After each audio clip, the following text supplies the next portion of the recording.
அத்தனை பேரும் திரட்டி வாருங்கள், என்னுடைய நோக்கம் இந்த சமுதாயத்தை நான் முன்னேற்றுவேன் என்று எத்தனை போராட்டம் மறுத்தார் ஐயா. அப்படி செய்தார். யார்கிட்ட பேசி பார்த்தார். அந்த காலத்தில் இருக்கின்ற முதலமைச்சர்கள் எல்லாம் எம்ஜிஆர் அவர்களிடம் பலமுறை பேசினார். அதன் பிறகு ஆளுநர் ஆட்சியின் கவர்னர் ஆட்சி அலெக்சாண்டர் அவர்களும் பேசினார்கள், ராஜீவ் காந்தியிடம் பேசினார்கள், நரசிம்மராவ் அப்பொழுது உள்துறை அமைச்சராக இருந்தார், நரசிம்மராவ் அவரிடம் பேசினார்கள். எந்த பிரயோஜனமும் இல்லை. அதன் பிறகுதான் முடிவு செய்தார், போராட்டமும் பண்ணார்.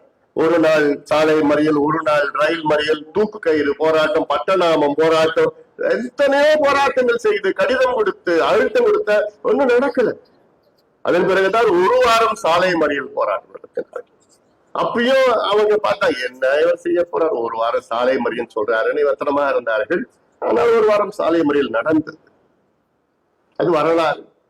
அமெரிக்காவில் உள்ள நியூயார்க் டைம்ஸ்ல ஒரு செய்தி, பெரிய செய்தி, தமிழ்நாட்டிலே வன்னியர் சமுதாயம் சாலை மறியல் ஒரு வாரம் நடத்தினார்கள் வெற்றிகரமாக. ஆனால் அதில் என்ன, முதல் நாள் செப்டம்பர் 17, அடுத்த வாரம் 1987 செப்டம்பர் 17ஆம் நாள் அன்று முதல் நாளிலே 21 பேர் கொலை செய்யப்பட்டார் காவல்துறையினர். 21 பேர். அதற்கு யாருமே ஒரு கண்டனம், கட்சியோ அமைப்போ வேற யாருமே செய்யல. ஒரே நாள்ல 21 பேர் ஒரு சமுதாயத்தை சார்ந்த, எதுக்கு, எங்களுக்கு கல்வி வேணும் ஐயா, எங்களுக்கு படிப்பு வேணும், எங்களுக்கு வேலை வேணும்னு அதுக்கு போராட்டம். வேற எதுக்கும் போராட்டம் இல்லை, எங்களுக்கு கல்வி கிடைக்கணும்னு போராட்டம் செய்து குருவியை போல சுட்டாங்க போலீஸ்கார். அன்றிலிருந்து இருந்து இன்னைக்கு வரைக்கும் எங்க ஐயா போராடித்தான் இருக்கார். 45 ஆண்டு காலம் பொது வாழ்க்கையில் ஈடுபட்டு அவருடைய வாழ்க்கையில ஒவ்வொரு நாள் ஒவ்வொரு மணி துளியும் போராட்டம் போராட்டம் போராட்டம் போராட்டம். இன்னைக்கு 86 வயது ஐயாவுக்கு.